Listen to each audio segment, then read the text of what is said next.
মুহূর্তে ইন্টিগ্রেশন করবে না, আগে এটাকে ভাঙাও। তাও লিখি এক্স প্লাস ওয়ান নিচে x plus two into x plus three. দেখো এটাকে আগে ভাঙবো কিভাবে, একবার নিচে নিব এক্স প্লাস টু প্লাস দিয়ে আরেকবার নিব এক্স প্লাস থ্রি। তো 9 10-এ থাকতে কিভাবে করতা, এখানে এ নিতা এখানে বি নিতা, মনে আছে তো, তারপর এ এবং বি এর মান বের করতা। তো ইন্টিগ্রেশনে এই কাজটা আমরা শর্টকাটে করবো, এটাকে বলে কভার আপ রুল। কিভাবে দেখো, প্রথমে এক্স প্লাস টু এটাকে মনে মনে জিরো ধরো।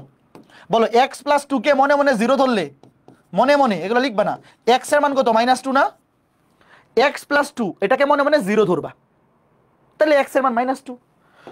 তো যাকে তুমি মনে মনে জিরো ধরছো এটা বাদ, বাকি বাম পাশের পুরাটাতে এক্স এর জায়গায় -2 বসাই দিবা। দেখো যাকে তুমি মনে মনে জিরো ধরছো ওইটা বাদ, এই যে এক্স প্লাস টু কে তুমি মনে মনে জিরো ধরছো এটা বাদ, এটা বাদ দিয়ে এই বাকি পুরাটাতে যে এতটুকুর মধ্যে এক্স এর জায়গায় কত বসাবা, এই যে -2, তাহলে উপরে হবে -2 + 1 নিচে -2 + 3, মনে মনে উপরে -1 নিচে +1, তাহলে -1। কে কে বুঝছো বলো, এই যে -1, এই কে কে বুঝছো একটু খেয়াল করে দেখো, এই যে এক্স এর মান কত -2, এটা সমান জিরো ধরলে এক্স এর মান -2 আসে। তো বাম পাশে যাকে তুমি জিরো ধরছো এটা বাদ দিবা, এনে -2 বসাও, তাহলে উপরে -1 আর নিচে -2 বসাও +1, তাহলে উপরে কত হবে, উপরে হবে -1। কে কে বুঝছো, একইভাবে এইবার দেখো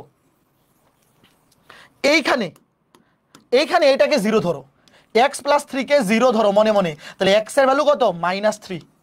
এইবার যাকে তুমি মনে মনে জিরো ধরছো এটা বাদ, এই বাম পাশে এটা বাদ দেও, এটা বাদ দিয়ে বাকি পুরাটাতে এই যে এখানে এতটুকুর মধ্যে যেইটা সমান জিরো ধরছো এটা বাদ দিয়ে বাকি পুরোটাতে এক্স এর জায়গায় বসা -3, মনে মনে -3 + 1 নিচে -3 + 2, তাহলে উপরে -2 নিচে -1 + 2। এই কে কে বুঝছো বলো, এতটুকু কে কে বুঝছো, দেখো দেখো দেখো, এই একটু লেট মি নো, এটা কয়জন বুঝছে আই ডোন্ট নো। দেখো দেখো দেখো, এটা কভার আপ রুল, এটাকে বলে কভার আপ রুল। দেখো কি করলাম, 9 10-এ তুমি কি করতা, এটাকে আংশিক ভগ্নাংশে ভেঙে এখানে এ লিখতা এখানে বি লিখতা, তারপর আর গুণন করে সহগ সমীকৃত করতা। এইবার এটাকে জিরো ধরবা, যাকে জিরো ধরছো সেটা বাম পাশে বাদ, বাকি পুরোটাতে এক্স এর ভ্যালু, এটা সমান জিরো ধরলে এক্স এর ভ্যালু কত -2 বসাই দিবা, যেটা আসবে সেটা উপরে বসবে।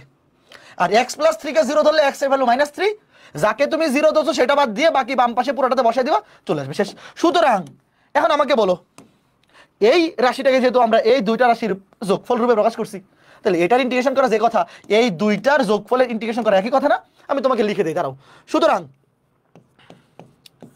Integration of x + 1/x + 2 x + 3 dx সমান কি হবে বলো, এটার ইন্টিগ্রেশন আর এটার ইন্টিগ্রেশন নাকি, এই কে কে বুঝতেছো, দাঁড়াও আমি তোমাকে লিখে দিই, বাট পরীক্ষাটা ডিরেক্ট অ্যান্সার লিখে ফেলা যাবে, তোমাকে আলাদা করে লিখে দিই, -1/x + 2 এটার ইন্টিগ্রেশন প্লাস 2/x + 3, এটা তুমি পরীক্ষা হলে ডিরেক্ট এক লাইনে লিখে ফেলতে পারবে। এই যে -1 ধ্রুবক সামনে চলে আসবে, নিচেরটাকে অন্তরীকরণ করলে উপরটা পাওয়া যায় লন নিচেরটা, অথবা তুমি মনে মনে এটাকে x ধরো, -1টা ধ্রুবক সামনে চলে আসবে 1/x integral ln x, x এর জায়গায় বসবে x + 2 প্লাস 2 ধ্রুবক ইন্টিগ্রেশন অফ dx/x + 3 কে মনে মনে x ধরো ln x, কিন্তু এগুলা কি লিনিয়ার ফাংশন এবং এটাকে অন্তরীকরণ করলে 1 হবে, 1 দিয়ে ভাগ করা লাগবে না, 2 ধ্রুবক সামনে চলে আসবে ln নিচেরটা। অথবা তুমি এভাবে চিন্তা করতে পারো যে -1 কে সামনে নিয়ে এসে বললাম, তাহলে উপরে আছে +1, বা x + 2 কে অন্তরীকরণ করলে হয় 1, মানে নিচেরটাকে অন্তরীকরণ করলে উপরটা পাওয়া যায়, তাহলে লন নিচেরটা। এখানে 2 ধ্রুবক সামনে চলে আসলো, থাকবে শুধু 1, তাহলে x + 3 কে অন্তরীকরণ করলে হয় 1, নিচেরটাকে অন্তরীকরণ করলে উপরটা পাওয়া যায়, এটা ডাইরেক্ট লিখে ফেলা যাবে। পরীক্ষা হলে তুমি কি করবা দেখো, মানে যদি এটা অ্যাডমিশনে আসে একাডেমিকে সুন্দর মতো দেখাবা, তারপরে এই লাইনটা দেখাবা, বাট অ্যাডমিশনে আসলে ডিরেক্ট, তাহলে এটা ইন্টিগ্রাল মানে কি, এটার ইন্টিগ্রাল প্লাস এটার ইন্টিগ্রাল, কারণ এই রাশিটাকে তো আমরা দুইটার যোগফল রূপে প্রকাশ করছি, একবারে লিখে ফেলবা। তোমরা কি বুঝছো, ঠিক আছে, একদম পানি ভাত ইন্টিগ্রেশন, তাই না, তাইলে এইটা তোমরা বুঝে গেছো। এইবার